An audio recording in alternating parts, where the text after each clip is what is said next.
me ma obi akwa ba o baby obi a hope say munyina mo ho ye nyame adom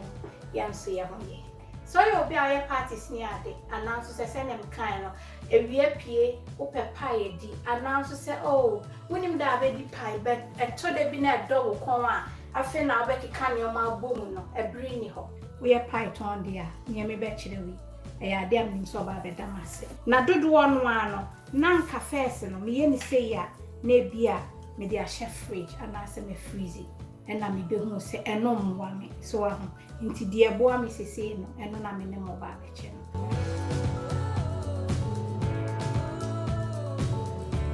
nti see a we ye clean wet top no na so de flour kakra dust so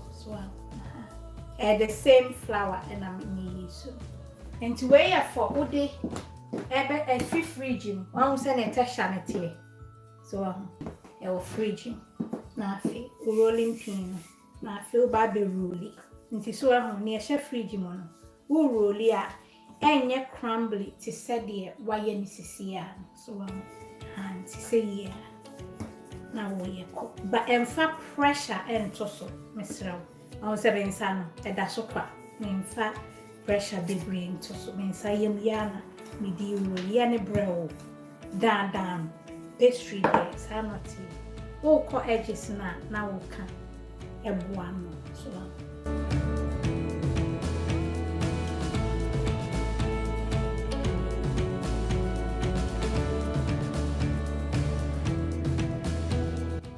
okay me the chef fridge ma etumi di a week e wo me fridge sane me kan obo ha ne fridge mu ye warm fridge so temperature na nkoyi wo na anyi mu fridge enti no so nim say o fridge no enye that cold no wahye mu ma dia mesra within 3 days na wa consume me dia ne be stay fresh within a week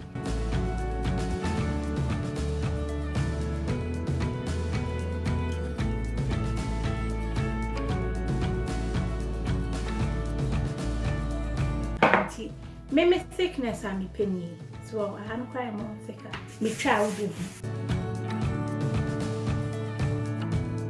they say me to chat na fe dia keka ho ti small sani atie mpatcho mu pacha ne thickness na nye bebre so ho sani ne thickness ne tie so say na me pe me pie crust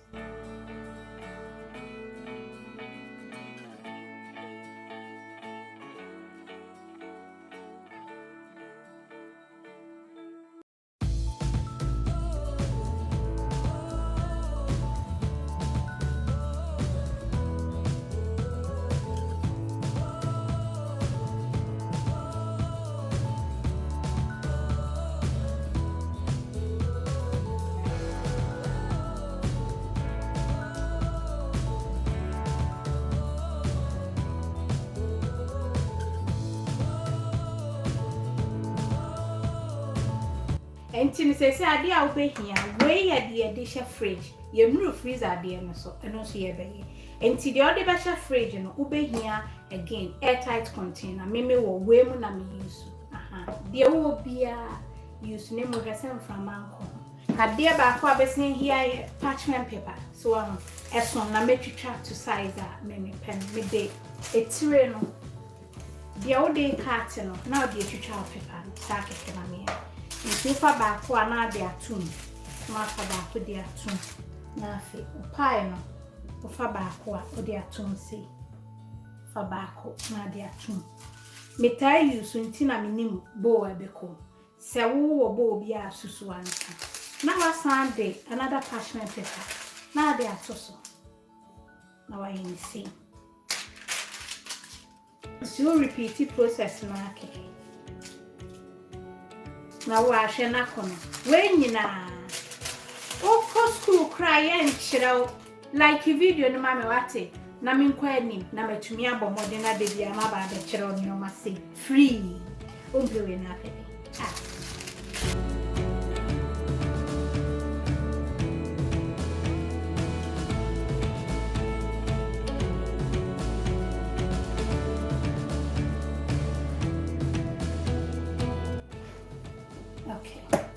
Enti se no we ni say ya airtight container o container mesra e kwan da ho a Now so the clean film to so me the way she fridge no